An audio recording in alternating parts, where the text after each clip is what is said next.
Nothing in life comes to you, so you have to work for things. At the end of the day, everybody is seeking happiness. Their definition might be different, but they are. I was much more valued as being a female managing director, and I didn't have to fight that hard for my position in the Middle East. Understanding that, listen, this is not it. It can be better. You are limitless. You can change, and you can take action, and even if you think you can't, you can. So what is the gap do you see in organizations in the top tier leadership?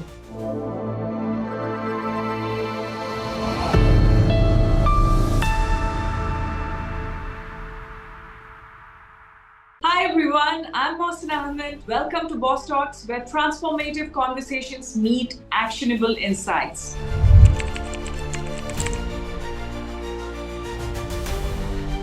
In each episode, we have conversations on the intersections of modern leadership, exploring how spirituality shapes decision-making, how sustainability drives innovation, how technology transforms business, and how emotional intelligence powers lasting success. Today on Boss Talks, we are honored to welcome Dr. Kirsten Brehm, the pioneering force behind the portfolio career revolution and a true Renaissance professional. After 2 decades navigating elite careers from cardiac surgery to high-stakes consulting and international corporate leadership, Dr. Kerstin discovered a profound truth. You don't have to choose between success, financial security, and personal fulfillment. You can have it all. As the #1 expert in portfolio careers, she is now the trusted career architect for industry leaders seeking to break free from traditional career paths without sacrificing stability. With surgical precision, Dr. Kerstin cuts through career confusion, helping ambitious professionals build multiple income streams while pursuing work that genuinely excites them. Based in Dubai, she's the founder of the Portfolio Career Revolution. Organizations worldwide seek her expertise to develop resilient leadership, empower women in male-dominated industries, and implement longevity-focused strategies for sustainable high performance. Dr. Kirsten combines the analytical mindset of a surgeon with the strategic vision of an executive to transform how we approach professional fulfillment. Please join me in today's episode of Boss Talks in welcoming the woman who's redefining career success for the modern age. Hi, Dr. Kirsten. How are you? Welcome to my show, Boss Talks. Hi, I'm very well, thank you, and thank you for that kind introduction. So please tell us, your work is promoting an empowering quote, have it all. Can you walk us through your personal journey and how did you have it all? My life has been a journey till now. It's not over to have it all. So I started out as a cardiac surgeon. So I'm a board certified cardiac surgeon. I worked as a consultant cardiac surgeon throughout different university hospitals throughout Germany. And even while being a consultant in cardiac surgery, I had other passions as well. And one of that was fashion. And so actually I started my fashion blog back in 2014 while still being a cardiac surgeon. It was a fashion blog for female doctors because I had a feeling we needed it. So that was probably the first start of my portfolio career. So building a portfolio career without even knowing that the term exists. And one night in 2017 in the OR, I just had a feeling I don't want to do this anymore. And that was quite surprising because from a very young age, I wanted to be a cardiac surgeon. So that was like my dream. And I worked so hard to be where I was as a consultant because I was a female cardiac surgeon at my university. So that was quite a new thing, and yeah, how to get ahead in male-dominated industries. So I learned that the hard way. But I thought, no, I don't want to do this job for the next 30 years. So I operated it all. I've been a consultant. So what's next? And yeah, so I handed in my notice 3 days later without even knowing what to do. And yeah, then I did some purpose search inside me. So okay, what do I want to do? And I wanted to have a bigger impact. So that was my main driving force. So I thought I'd go into hospital management to change more, to change the system, basically. I thought I can go back to uni, do an MBA to learn all the economics, because that's something we don't learn in med school. But I thought, no, not gonna go back to uni after that many years of education in medicine. I learn on the job. And so I thought, okay, I go into consulting. So I've been a director at Deloitte, had to convince them that it's a great idea to hire a female cardiac surgeon. They weren't that sure at first. But I love consulting, having insight into different industry, being it automotive, healthcare, pharma, whatsoever, and having different challenges for our clients. So I quite enjoyed that. And I thought, no, hospital management, no, I stay in consulting. Launched a personal styling business to cater for my interest in fashion as well, besides the blog. I always, as I said before, had my heart for women at the workplace, because what I noticed and all the learnings I had being a surgeon, I could easily implement in consulting as well. So there were the same patterns why women are not advancing, why we are not seen, why we are not heard. And all my learnings helped me a lot in consulting as well. So I was always like coaching and mentoring friends and friends of friends. And that's how it all started, basically, with my mentoring business. And then I thought, okay, my time is limited because I have a full-time job, then I have my styling business, then I'm doing coaching. So I can't do it all at once. And that's why I actually recorded my online course, Operation Success. So in there are all my learnings, how to get ahead in male-dominated industries, to reach more women and help them to get ahead in their careers. Then in 2022, a headhunter approached me about a managing director position for an international corporate in Dubai. And I was like, okay, I haven't thought about that. And I haven't thought actually about moving to the Middle East, because I had all the biases in the world, because I am all about female empowerment. And I thought the role of women in the Middle East is probably not going very well with my female empowerment. But by the time then I thought, okay, the healthcare market in the Middle East is much more exciting than it's back in Europe, where it's pretty stiff and stable, and there's much more happening in the Middle East. And then I thought, okay, well, just try. Why not? I can always go back. And yeah, that's why I moved to Dubai and took over the position. And yeah, all my biases were proved wrong. Yeah, I was much more valued as being a female managing director, and I didn't have to fight that hard for my position in the Middle East, surprisingly. Yeah, so I quite enjoyed it. Built my portfolio on the side, being in styling, coaching, mentoring. My real estate portfolio grew. Yeah, ETF stocks, my speaking business, grew much further. So a lot went on. And Wow. by 2024, the international corporate decided that it doesn't want to be international anymore. And so that they will close down the international business. And so I thought, okay, well, that's a sign, being my own boss, not having the employment on the side. And yeah, so since the middle of last year, I'm doing it full time and with all the pillars of my portfolio career.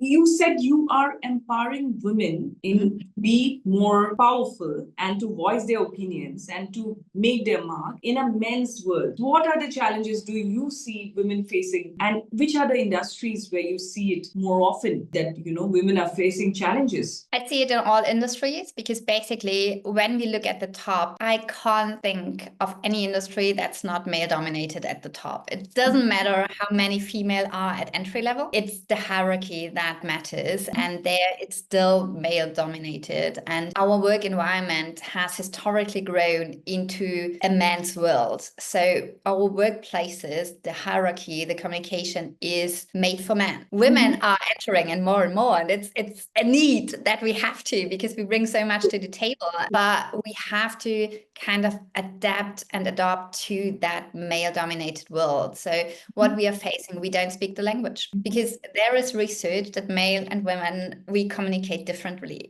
Men communicate much more hierarchical, so they communicate vertically, and we communicate horizontally. So for us, it's about a team, it's about taking everyone with us. And that's great, to empower employees and to take them with me and to excite them. So that's a good thing. Then we have to make our way up the top, and when we have to communicate vertically, we struggle. So we have to learn how to speak men. So that's that easy. Being bilingual, we don't have to emulate them, but we have to switch in between those languages. And I think that's our superpower. So that's something we still face. We do have unconscious bias all in our society, and we've grown up with that. In school time, even when I was a kid, when we were driving to our relatives, my mom was always telling me like, yeah, your grades are great, but we don't talk about that because your cousins, they are not that good. So we don't mention that you're good at school. And that's the wrong thing. And that sends the wrong signal, because if we're doing something good, if we are good at something, we can state that, and we should state that. And we need to state that in the work environment, because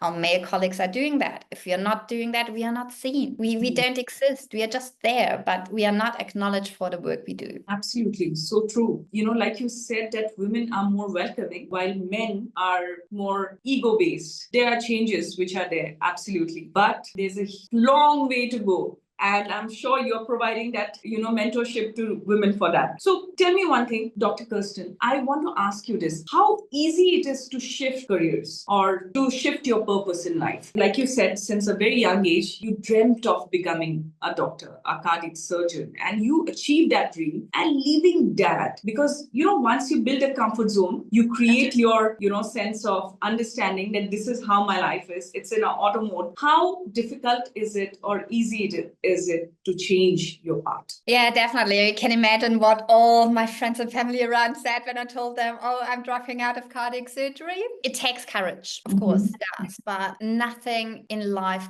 comes to you. So you have to work for things. And I'm a huge believer that we all only have this one life, and we have to make the most out of it. And that's the beauty, because if we want to change and if we want to do something else, we can.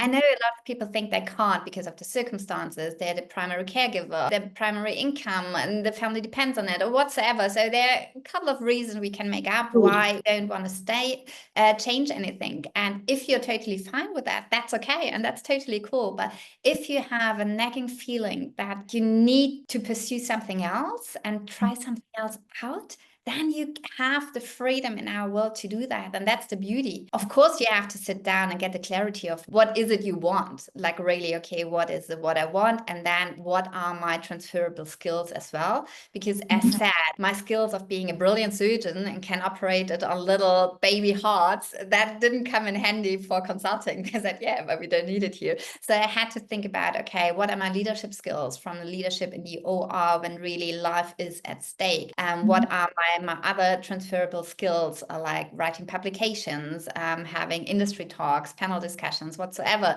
being able to speak. So what are the transferable skills you have in order to switch and change careers? But it's really having it all means like really pursuing who you are and what you want to do in life and make the best out of the maybe 90 years we have. That's very true. And most of the people, after a point of time, when they don't change their path, the frustration seeks it, tension, stress, and that will not having that fulfillment. And it shows in all other aspects of life, say your personal life, your professional life, that you're not happy. So it's really important. At the end of the day, everybody is seeking happiness. Their definition might be different, but they are absolutely. So very true for this. So, you are in high performance careers, and all of them, I'm sure, came up with a lot of pressure, high pressure jobs. Okay. So how did you manage this pressure? And you're so happy in life. So it shows in your smile, it goes to your eyes. So how is it that you are managing that stress and that, or you have managed it in the past? It definitely comes down to your mindset as well. So I choose to be happy. So that's me. Wow. I remember vividly. That's so powerful. That's very powerful. When my mother was close to her death and we were talking about, okay, now the inevitable is coming. And I was like, I'm a really positive person and I'm afraid to lose that positivity with her death. And she was like, no, you won't. That's who you are. You will be happy again. And she was so right. So it comes down to the mindset. Yes, cardiac surgery is a stressful job. People say consulting is stressful as well. For me, coming from cardiac surgery, it was kind of relaxing. So probably I'm the only one in the world who thinks, oh, consulting is okay. It's not too stressful. But for me, what was really, really important is my environment and the people I'm surrounded with. because in cardiac surgery, I've seen it with a lot of my colleagues. They think they are God because we are bloody damn cool operating on an open heart. It's a great feeling. The adrenaline is pumping. So if you are only in that environment, it's easy to detach a bit from the real world. So I played professional sports throughout my career. I played volleyball in a team. I think that helped a lot because being in a team and being a team player is totally different to my leadership in the OR. So that helped. Friends and family obviously helped. And then I do a lot of sports. I do CrossFit, where I think the first sentence CrossFit is leave your ego at the door. And that's what it is.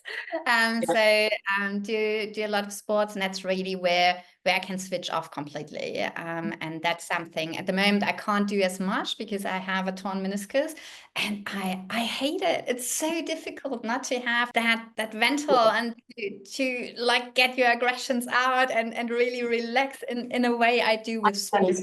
I can totally understand this because once you get into CrossFit, it's very difficult to not do it for like consistently, and any kind of say physical harm or hurt that you're going through, you still feel that no, I can make it. I can still go and do it. So that's so true. It's like a passion, and you want to keep growing in that. No, totally. So that's a huge part. Then obviously have routines. I'm part of the 5 a.m. club, like getting up early, taking time for myself, journal. Actually, I started that about 1.5 years ago to really write down in the morning what I'm grateful for the day ago. Because us being a high achiever, I think we can all relate to that. We easily forget our small wins, that we don't celebrate them because we always have the next goal, the next goal, the next goal, and bigger and better. And so that helps me to see, okay, I don't know, there was this home story about me yesterday in the National, and it's like, so yeah, that's cool. That's an achievement. Like those little things to really sit down, then make my to-do list for the day. So what's the day ahead looking like? Then reading, to make time for reading. So that helps a lot before I usually go to CrossFit, not at the moment, but that's what I do. And that sets me up for success. So it gives me kind of, okay, that's my time of the day, because before the rush of the day and everything comes into me. And my advice probably while being at the workplace, because there are a lot of the time it's like the pressure coming in, it's like, first, no one's going to die unless you're probably a cardiac surgeon, then maybe someone is going to die. But to set everything into perspective, all the deadlines, the pressing demands, it's not like life or death depends on it. And take a step outside. If it's really overwhelming, and we all know that when like your inbox is too long and everyone wants something from you, you're like, oh my God, where do I start? Really get outside, get some fresh air, breathe, and then go back to work. So that helps a lot.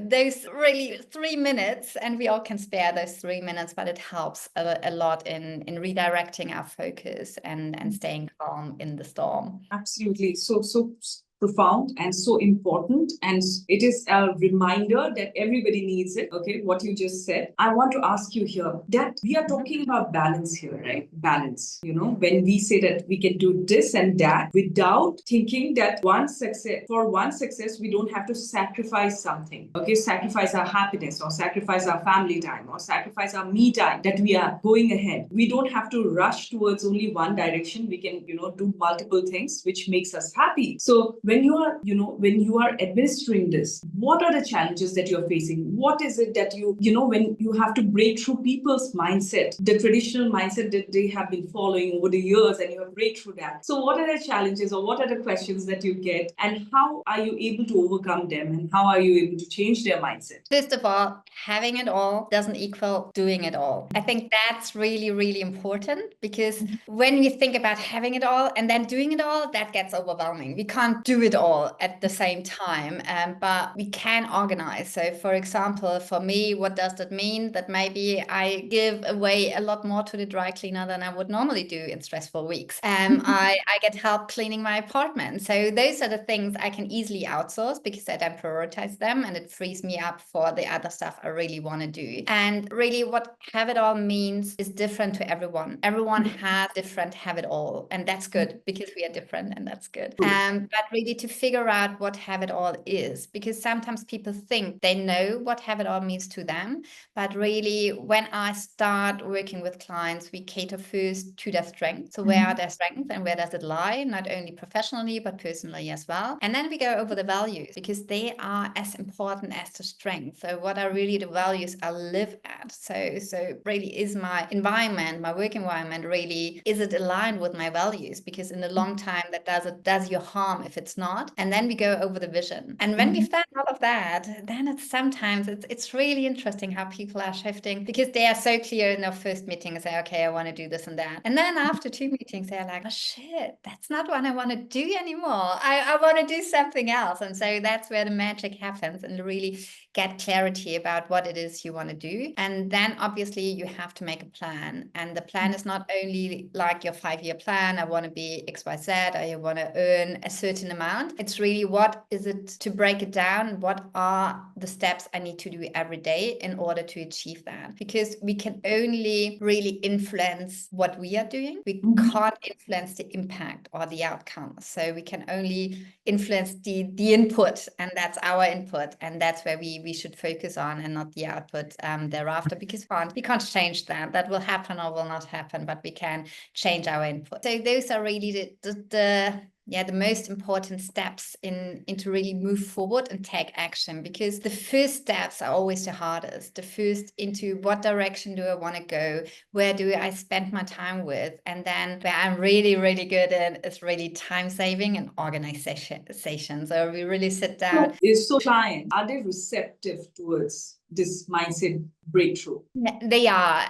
Of course, there's some hesitations in between. It's like, and when you work with high achievers, I know we know it. We think we know it all. It's like, okay, so don't tell me anything about organization. I know it. But when they start implementing, they notice, oh shit, I'm not as good as I thought. And there comes distance in like, okay, how do you do that? And what are really the steps? What are the goals in the short term? How to break it down? What to do and how to track. His KPIs results for me are a given, because I'm a surgeon, so the result of the patient surviving was there, and so I'm really results driven. So KPIs play a huge role in tracking everything you do as well. So you have spoken about being grateful and writing your journal. Though everyone is visualizing, everyone is visualizing something or the other without knowing, without being conscious, consciously being aware of it. They are visualizing. So do you believe in visualizing, and what is the process of visualizing that you follow, and what are the manifestations that you have seen, like miraculously happening in your life? So probably with manifestation, I have kind of a love and hate relationship probably. I read The Sacred recently, I think a year ago, and I was like, I don't know, because for me, manifestation, I'm all about action. And for me, manifestation at first was not about action. It was more about wishful thinking. But the deeper I dove into manifestation, visualization, I was like, oh shit, that's what I've done my whole life, because that's the goal setting. Because from a very young age, I told you before, I said, okay, I want to have my birth certification in the minimum amount of time. And that was 6 years. And I handed in all my documents at 5 years, 11 months. So I made it. But that was not, by that time, I didn't think I manifested it, but it was my clear goal that I pursued for years and years. And so I think I'm much better with the word goal setting than manifestation, because for me, it's goal setting, because you have to take the action, because it's not just, okay, sitting around and waiting. Okay, so it will come all of a sudden. You have to take the action. But I think visualization is important, and gives you, because that's something you can always come back to and reconnect with your goal and your purpose, why you're doing that. And even if it's not like, okay, but I'm doing that because I have the vision that I want XYZ to happen. And so it's why I have to take the action.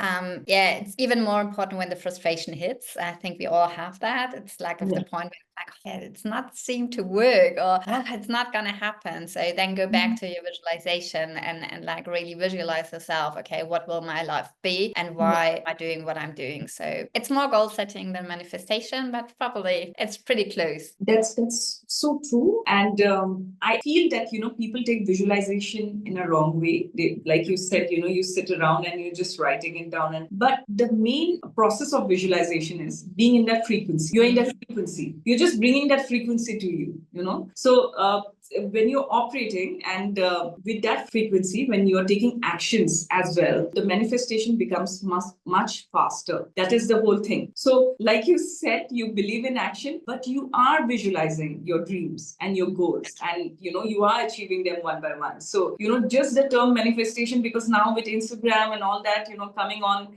things, people think that just by doing this they're like game on. It doesn't happen like that. Yeah, I Action has to manifested my follow dream through. home and then it appeared. Like, Absolutely. It's not magic. Action has to follow through. So that's very true. So you built a strong personal brand around career reinvention and leadership. What role does storytelling in thought leadership helps? How does it help? And how can professionals use to, stand out? I think it's essential, and it's the personal brand, and that's why for portfolio careers, I always say that the personal brand is a necessity. It's a non-negotiable. You have to have it, because that's kind of the umbrella everything falls under in your activities that you have. I wasn't that clear before, because when people ask me what I do, I said, okay, I'm a director at Deloitte, or I'm managing director at Valmet. So it was always my job title and not my personal brand. But it's much more important, who am I beyond my title? Who am I beyond being a cardiac surgeon? And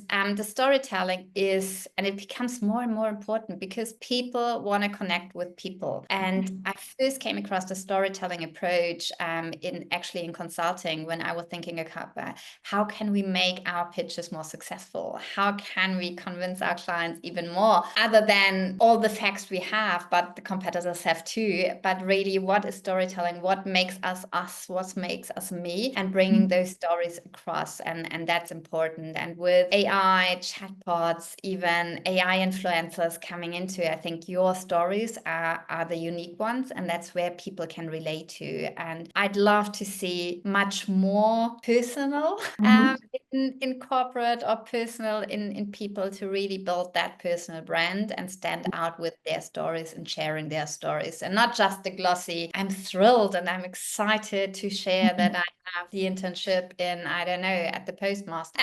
But really relate to the storytelling, and tell the story, tell the difficulties, tell the challenges, and tell the successes as well. Of course, we have to. But I think it's a great part to stand out and to be connected in our now AI world. So true, so true. With your work with Uplift, you are integrating longevity and work-life wellness. How do you see the future of work evolving, and what can professionals do now to stay ahead? Yeah, with Uplift, it's basically a longevity hub, where we incorporate co-working, we incorporate a cafe, retail space, community space, and then the medical side of the longevity as well. And it's really about bringing longevity into your life, because at the moment, longevity, the term, and it's another term for preventative medicine, but it's much more sexy. And at the moment, it's more focused on aesthetics, on dermatology, and on something not reachable. When you think about Brian Johnson, or when we think about all the millionaires that now have extensive protocols, it's like, okay, that's not for me.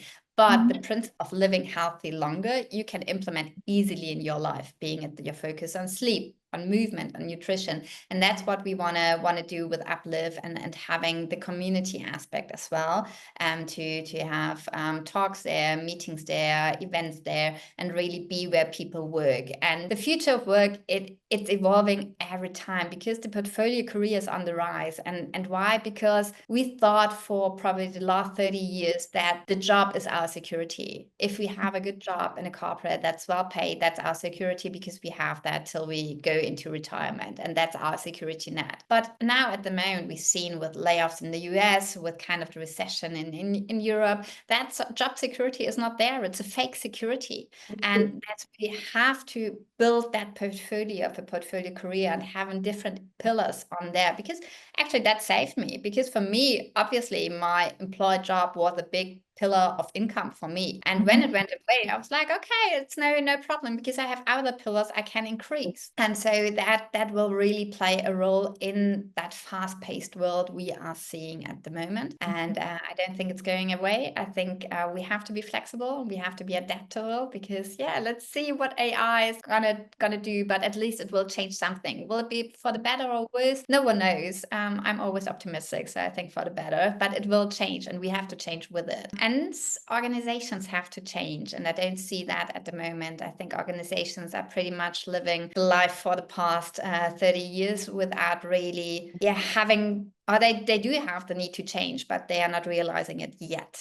I think there are very few organizations really taking future of work seriously. The others are like, oh yeah, we have future of work. Yeah, we do that. And now we have, I don't know, a kindergarten, or we have a breast pump room. And that's great starting points, but that's not future. So what is the gap do you see in organizations in the top tier leadership? And how do you think that this can change or this can be different? Where is the change required? The change is required from the top. The bottom-up approach is nice, but it has to be top to bottom. And that's the point where we struggle at the moment, because leadership, as said, mostly is male dominated, and they grown up in that world, and it helped them. And obviously they came to the COP because they were similar to the ones previous to them. So for them, the need for change is not there, because that would mean that it would change their world as well. And so that's difficult to do if you're quite comfortable in the world you are. Why change? And I think that's where the initiatives in diversity coming into place, because not even our diverse teams more successful, but having different voices, different opinions, and all of that come to a place to really get a more inclusive world and a more diverse way of working. I think that's essential. And I think only those who really adapt to that and really live it, and not only by, oh yeah, there we have one woman, or there we have a black guy, but really living in it everyday life. And I think that's difficult to achieve, but we have to. And the more we do, the more about unconscious bias we learn, and we actually apply in our everyday life. And I was guilty of, or everyone is guilty of, unconscious bias as well. So obviously, if I interviewed someone who reminded me of me, like driven, female, and wanted to do something, very motivated, of course I was drawn to hire her, because it's like, oh yeah, that's good, I know that, that's good. But then I had to consciously set back and say, okay, but is it the right choice for the team? Is it really that what I need in that team to make that team diverse? And I think we have to have a lot more of that thinking in corporate as well. Amazing, actually, insights by you, and the kind of drive that you have in terms of transforming and understanding that, listen, this is not it. It can be better. You are limitless, and more success to you for this. And basically, when you have still mentioned that corporate still has that going through challenges, not being able to reach the top leadership to create the change itself, then the outsiders needs to come in and to help them create this change. So amazing talk. The important thing is you can change, and you can take action. And even if you think you can't, you can. And don't wait for retirement. That's something I think a lot of people do. It's Absolutely. like, okay, wait for retirement, or I've worked so hard. I have this as well. I've worked so hard. I can't throw it away now. I worked for the partnership so hard. I can't change and do something else now. But you can. If it really is what you want, you can change. Great message, great conclusion. Thank you so much for joining in. Yeah, it was great. I enjoyed it a lot. And I think the work you do with highlighting leadership and highlighting different aspects of leadership and being a boss, and not only as a woman being bossy, but being a boss, I think that's great. And yeah, keep up the good work. I really like it. I really like the diversity you have in guests. So yeah, Thank thank you. you. Thank you so much.